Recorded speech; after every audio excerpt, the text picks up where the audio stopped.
ahead and get started. So let me welcome you to the final project briefing of the first week of the CNI Fall 2020 virtual member meeting. I'm Cliff Lynch, the director of CNI. And just a couple quick logistical things before I introduce the speakers. This session is being recorded. The recording will be available later. There is closed captioning available if you'd like to turn it on. We do have a chat running. Please feel free to use the chat as the session proceeds. You're welcome to use it to introduce yourself if you'd like as well. We have a Q&A tool at the bottom of your screen, and you can use that to queue up questions at any point during the session. We will deal with all the questions after the presentations in a question and answer session that will be moderated by Diane Goldenberg-Hart of CNI, who will beam into existence when the presentations are done. I think that's all of the logistical things I want to cover. We have two speakers with us today, Alyssa Guzman and Albert Palacios, both from the University of Texas at Austin. And they're going to tell us about a very interesting NEH-funded project that they have underway. There are aspects of this that remind me a bit of certain kinds of crowdsourcing projects related to archives, but there also are some very important differences. There's also a fascinating multilingual aspect of this, which I think they're going to fill us in on. And so I'm really looking forward to hearing about this. With that, let me just thank our presenters for being with us, and I'll turn it over to Alyssa, who will start the presentations. All right, thank you. And good afternoon, everyone. Like Cliff said, I'm Alyssa Guzman. I'm the Digital Scholarship Librarian at UT Austin, and I'm here with my project co-director, Albert Palacios, who's the Digital Scholarship Coordinator at Leela Spenson. And we're here to talk about our project, which is called Enabling and Reusing Multilingual Citizen Contributions in the Archival Record. And I will explain what that means as I go along. Okay.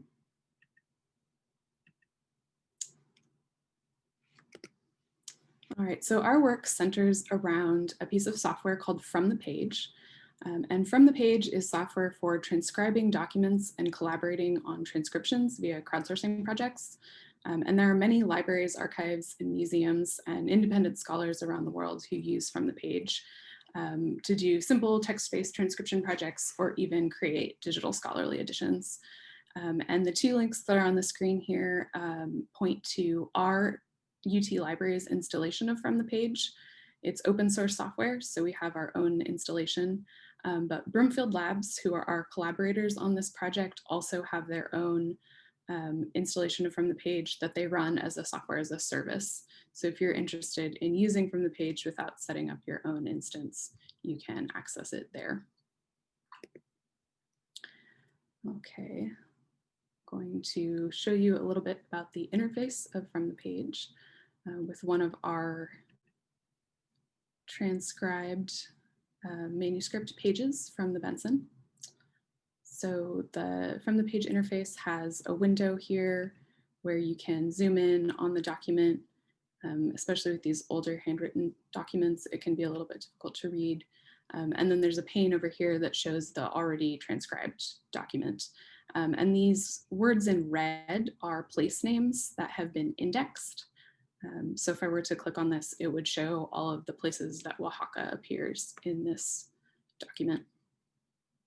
To participate in a transcription project that's live, anyone can click transcribe, and then the live text window appears, and you simply type the transcription into the window over here. And at the bottom of the page, there are some transcription conventions which can be updated for each project. There's also a translation feature. So if we were to translate this document into another language, there's the translation pane, and you can look at either the transcribed document or the image. And there's a nice dictation feature if you want to just read instead of type. So that's a little bit about what the interface of From the Page looks like. Hopping back over to our presentation.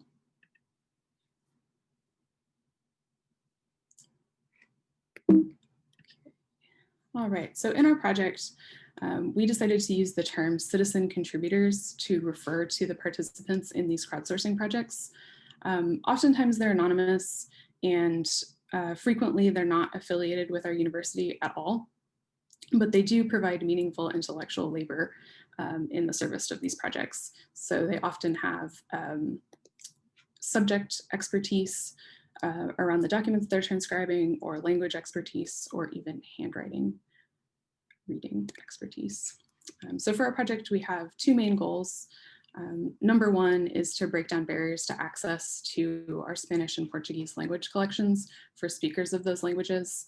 So most of the interfaces for the software that we use are in English, and we want to be able to collaborate with our current Latin American partners in the interpretation of their digitized text that were digitized during our post-custodial archiving initiatives, but are hosted on our servers.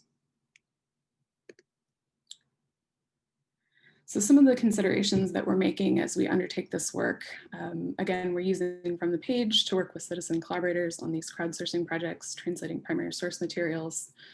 Our end goal is to be able to reuse these transcriptions in other systems and projects. So for example, exporting the text of a transcription and ingesting it into a digital asset management system to enable full text searching, in providing corpora for text analysis, or even simply providing access to hard to read handwritten materials. We recognize that this transcription work requires thoughtful interpretation and decision making. It's not simply filling out a form. It's not a rote task. We're situating it as an active scholarship. And we recognize that our citizen collaborators, though they might not be affiliated with the university, possess meaningful knowledge that they're contributing to our projects. So we believe that they deserve to be credited for their labor. We have 3 sets of deliverables for our project. The first is to internationalize the interface of From the Page into Spanish and Portuguese. And that work has largely been completed. And we hope that the workflows that have been established can be used by other organizations who are interested in internationalizing From the Page into different languages for their communities. So I believe there's some interest in translating it into French, possibly German and Japanese.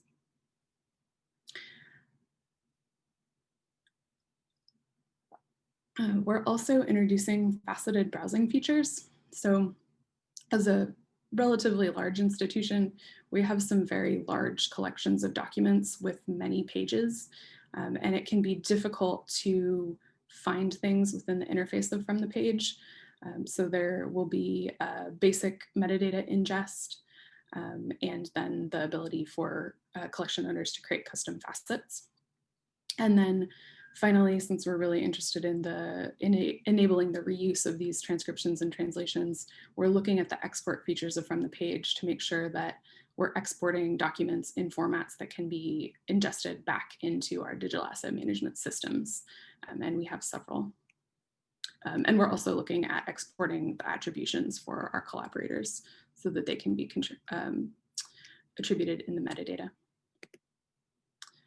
We did a user study in the spring of this year where we surveyed and then did follow-up interviews with From the Page project owners to learn about the challenges that they're encountering in doing the same work. And some of the challenges that we identified were things like determining what actually counts as a meaningful scholarly contribution to a crowdsourcing project. So is transcribing a single page enough Do they need to transcribe an entire document? Is participating as a reviewer or an editor, does that count? And then challenges in actually gathering, identifying user information. Since people can contribute anonymously, there's not a way to gather their user information. But for people who do decide to create a user account, what type of information do you want to share about them? There's now a field in the From the Page user account where people can indicate what name they would like to be credited under. And then we encountered some issues around privacy, copyright, and reuse of these transcriptions and translations. So making sure that you are communicating to your project participants about the type of license that might be applied to their work. So for example, kind of applying a blanket Creative Commons license to all of the contributions to a particular project. And then finally, the workflows. What do you actually do with the products of this work? How do you get it out of From the Page? And what types of systems are you exporting it into? And that varied significantly across the board between the different types of institutions and scholars we interviewed. You can read more about our findings. We will share them more broadly with the other From the Page project managers, and you can find them in our institutional repository, Texas ScholarWorks. And now I'm going to turn it over to Albert, who will talk about the internationalization. Thank you, Alyssa. So I will be going a little bit more into depth in terms of current work as well as future work for this project. So the first part here, or some of the work that we've already undertaken and we're about to wrap up, is the internationalization of the platform itself. Now, most of this work has been done, and I want to give due credit because that's something that we're really focusing on our grant project. Give due credit to Joshua Ortiz Paco, who was our graduate research assistant for this project. He undertook the translation of the platform into Spanish and into Portuguese, alongside with Broomfield Labs, Ben and Sarah Broomfield, who are the developers From the Page. So together, they were able to, they essentially have created a shell for the platform itself with dictionaries that are in English and in Spanish, as well as in Portuguese, that enable the user to toggle between them whenever they're using the platform. So a lot of the work that has been done in the past couple of months has been the translation work of the platform itself. And so, as I mentioned, they created a shell, right? And these dictionaries are fitting into it. And as Alyssa indicated, there's interest in creating additional dictionaries for other languages to enable users throughout the world to be able to contribute to collection materials that are often not in English, particularly the case for the Benson Latin American collection here at the University of Texas at Austin. So what you see here on the first screen right here on the slide is a translation into Spanish. So as you can see, the tabs have been translated as well as the navigation field at the top. And here you see it in Portuguese. Again, the same controls have been translated into that language. And that includes not only the tabs, but also the navigational buttons, as well as the text that is consistent with the platform itself. Anything that is associated with particular projects that is dependent on the collection owner or the collection administrator or the project administrator, they are they're enabled to provide those translations for each of their projects. Here's another view of the workspace that Alyssa demoed earlier on today with the translation in Spanish. Now, current work, as I mentioned, we're wrapping this up. We're just finalizing some of the random words that we didn't catch in the first phase.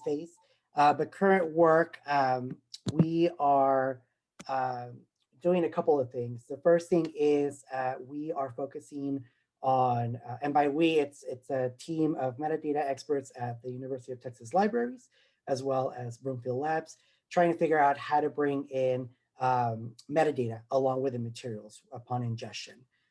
Currently, the way that the system functions, you're able to bring some metadata in. Most of the time, you have to provide it on the platform. This would enable us to upload a CSV of the metadata along with the assets to automatically populate the metadata for each object in the platform. So here you see an example, right, of how we are bringing in a variety of metadata fields. We're working with both mods and Dublin Core. There is going to be flexibility, though, within the platform for the collection / project administrator to be able to not only do some renaming of the metadata field names, but also be able to hide as well as show particular metadata in the platform. Part of that work, one of the reasons why we wanted to bring in the metadata was to also facilitate the browsing for our users. Currently, there's only search fields that are available for each collection where users can look for particular keywords. Of course, that's dependent on the metadata being there, as well as some of the transcription work already starting. Since with the metadata being ingested, our hope is that users will not only be able to search that metadata, but also be able to filter the collection and browse the collection through filters that they have been creating this semester. So as you can see here, there's an example here of how a user can navigate through location, county, and these are determined by the project / collection administrator. They decide what will be filterable in a particular collection. So that's work that we are currently developing for this platform. Also, what we're doing, and this is in preparation for the deployment phase of this project, is we are developing user guides. And by we, it's primarily our incoming or relatively new graduate research assistant, Bryce McGlynn. He is taking our user rights, our current user guides in English, expanding on them based on the new features that are being introduced. And once they're fleshed out and illustrated with screenshots, he's also going to be translating them into Spanish and Portuguese. And this will come of use in, as I mentioned, the next phase when we start working with our user communities. Now, future steps, and this work will begin largely in January, February. So it's coming up relatively quickly. We will be, first off, we're going to be deploying the tool with our communities. Part of the impetus, as Alyssa mentioned early on, is we have been working quite a bit with international partners, Latin American partners in particular, through our post-custodial initiatives, which we call here Latin American Digital Initiatives. This is the landing page for that international collaboration. And so part of, besides making their collections accessible online, we also want to create, we wanted to create a workspace for them to be able to transcribe and enhance the accessibility of these materials for not only for searchability for their own communities, but also for reusability within their communities. And so from the page, this is really what we were hoping to leverage the potential of from the page to be able to not only enable, but also empower these Latin American communities to work their materials and really be able to build on them efficiently. So we are working primarily with two partners that are part of this Latin American Digital Initiatives. The first one is, it's an archive that is in Puebla, Mexico. It's called the Royal Archive of Cholula. It's predominantly an indigenous archive that was created from the 16th century, and it dates all the way to the 20th century. And this is a project that we have been working in collaboration with faculty at the Meritorious Autonomous University of Puebla, specifically Dr. Lidia Gomez Garcia. Now, part of the deployment phase would be that our partners will, we will ingest some of these materials into from the page, and our partners will not only test the site for its functionality, but also assess the language accuracy of the navigational buttons as well as the platform generally. There will be, as we're transcribing materials, they're going to be providing us feedback on anything that needs to be corrected, anything that might not quite make sense in terms of the language, and as well as provide us feedback on bugs that they might encounter throughout their work. And so, as I mentioned, the first one is going to be the University in Puebla. And that one is going to be a class of undergraduate history students who are focusing on paleographic work. The collection that they're going to be working on is mainly 16th century, 17th century. So they're going to be doing some paleography there. The second community they're going to be working with is with EACONE. And EACONE is based in Brazil. And it stands for Equipe de Articulizado Sociedades as Comunidades Negras do Vale de Libera. It's a community organization that actively fights for land rights for Afro-descendant Brazilians in Sao Paulo, the state of Sao Paulo primarily. Now with them, we're also going to be working on some of their documentation, handwritten documentation, to be able to test out the tool for, again, linguistic accuracy and functionality. We're also, and this is likely going to be coming after their transcription work has been completed. We are going to be developing and finessing the from the page export features. Again, our goal was to not only enable our partners to build on their own collections, but also be able to reintroduce their contributions back into the archival record. Not only the contributions themselves, but also include them and acknowledge them in the archival record as contributors to this intellectual work. Now, in terms of the features, we conducted the user study to be able to get some feedback from the page community in terms to try to see what formats as well as file types would enable reuse as well as reintegration into the archival record. So in collaboration with our metadata team at UT Libraries, we're going to be not only deciding on the outputs, but we're also going to be looking at the structure of the outputs so that we can best integrate them into our systems. And so this feeds into, so what you see here is a small representation of the different repositories that we have here at the University of Texas at Austin Libraries. Each one of them has a different technology stack.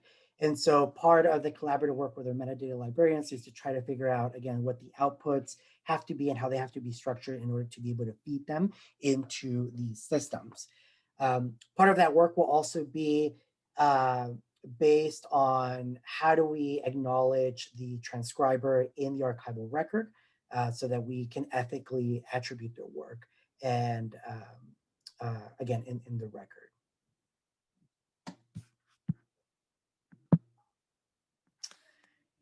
And that's pretty much it, in terms of the upcoming work for this coming year. This slide here, we really, again, this is a project foremost about acknowledging collaborative work. And so here, we list all of our partners in our project team, as well as the advisory board, anybody who has been providing feedback and work to this project. And last but definitely not least, we want to thank the National Endowment for the Humanities for supporting this grant project. Thank you. Thank you. Thank you, Albert. Thank you, Alyssa, for that really interesting presentation on this really fascinating project. We really appreciate you coming to CNI to talk to us about your work and show us how it's coming along. It's quite fascinating. I'd like to open the floor now for questions. Any attendees who would like to ask a question, please feel free to type it into the Q&A and we'll be happy to take that now. I'm interested in the work that you're doing with your partners. Logistically, how is that likely to play out? It sounds like a sort of a complicated process. Can you talk a little bit more about that? Sure. With the University of Puebla, we've actually been working with them with this platform. This is going to be the third year that we've done it. So typically in January, we upload a batch of documents up to the into the platform, and I lead a training in Spanish for the students. And then throughout the semester, I support them as needed. So for our Puebla partners, it's an established relationship. For our CONE partners or Brazilian partners, this is the first time they're going to be doing this. And this is something that we've had to, we didn't quite foresee, but there's an issue of connectivity. So this community in particular, they, for the most part, do not have internet access. There are a few members that do. And so we've had to coordinate with them to see who's going to be able to contribute to the project, considering the connectivity issue. Luckily, we've been able to address it for this particular pilot, but I think that's something that we need to consider for the remaining year, right? Try to see if we can find a solution for our community partners that have that you know, the connectivity issue. Oh, right. Yeah, that's a really important point. Alyssa, did you want to weigh in? Just to say that the pandemic has kind of affected the way that we plan to deploy this work. You know, we had some travel planned, and I don't think that that will happen, but thankfully, Albert and I are both working in the realm of digital scholarship, and I wouldn't say it's been a seamless transition to working remotely, but I think we're ready to take on that challenge now. Yeah, good point, both of those. I just want to read a comment here from Liz Gushy, who writes, Alyssa and Albert, thank you so much for this work. It will be such a useful model for us at the University of Miami, especially given our depth of archives for Cuba and Latin America. So that's great. Thanks for that comment. And now I see that Cliff has a question. So over to you, Cliff. Okay, so here's something I'm wondering about. I've seen two kinds of crowdsourcing projects over the years. One kind really opens a resource up to very public crowdsourcing, and in order to deal with it at scale, it either does some kind of redundancy. For example, you get at least 3 people to transcribe the same piece and then check them to see if they're the same or more or less the same, or you put a human reviewer in the loop, or in some cases you build statistical models of the behavior of people and build confidence in them over time. The other kind of model is where you pick your crowd in some way. For example, I've seen projects where they've enlisted classes of undergraduates, and you had mentioned example of you doing something along those lines for a collection. How are you thinking about the whole question of enrolling and qualifying and quality controlling your crowdsourced participants? That is a great question. And I think, so I'm the service manager for our From the Page installation. So I see the way a lot of our collection owners are using it. And it kind of varies from collection to collection. So I'll let Albert address our community partnerships in a minute. But I've seen certainly the faculty member using it in the classroom with their undergraduates. For example, we had a faculty member who wanted to use some archival materials, and they had an in-person kind of assignment set up, but it was actually starting to cause harm to the collection over the years.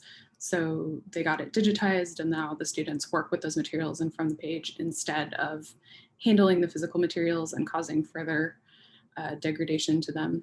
And I also can hop back over to the live From the Page demo, because I want to point out the version control that's available in From the Page. So every edit that happens to a page in a document gets recorded in the history, and you can roll back to a certain version. So I actually do some amount of kind of spam control on our installation of From the Page. We got hit in the summer of 2019 with a lot of fake accounts, and FromThePage.com got hit. And so we worked with Ben and Sarah, and they developed some kind of site level management tools for managing that kind of like malicious links or people just kind of posting or like bot text and things like that. And the version control makes it really easy to roll that kind of thing back. Albert, do you want to talk about the projects that you've worked on? Yeah, in terms of recruitment, we've tried it all. It seems for us at least, the more fruitful avenue has been to be recruiting targeted audiences. In particular, we do a lot of partnerships with faculty and researchers in Latin America.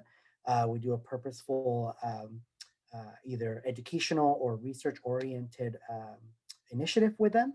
And that typically has been successful. We've tried, the Transcribe-a-thon model.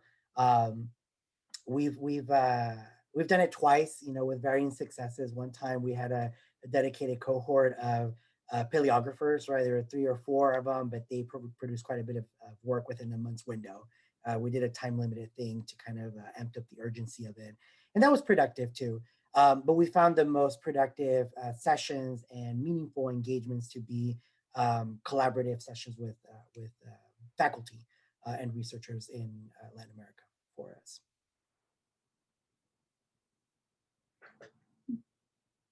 That's really interesting. Thank you. That's very helpful. Thank you. Thanks, Cliff, for that question. There's also a request again from Liz Gushy, asking for your the DOI for the publication you mentioned earlier. Yes. I'm going to stop sharing my screen in order to get that link. Okay, great. Yes, Thank you. And I see we're a little bit past the hour here. So Alyssa, while you are looking for that, I'm going to, there it is. Thank you so much for. Thank you. Sorry, Alyssa, beat you to the punch. It's not a competition now. Thank you so much to both of you, Alyssa and Albert, for coming and talking to us about your project. We'll look forward to seeing how it progresses. And thank you so much to our attendees for making time out of your Friday to hang out with us here at CNI. We will be back again on Monday, where Cliff will do his wrap up of the week's project briefings before we launch into week 2 of our presentations. So with that, I'll bring the recording to an end, and any attendees who wish to hang back and have a chat with Alyssa and Albert, have any questions or comments, please feel free to do so. Just raise your hand and I'll be happy to unmute you. So have a good weekend. Be safe, everyone, and be healthy. Take care. Bye-bye.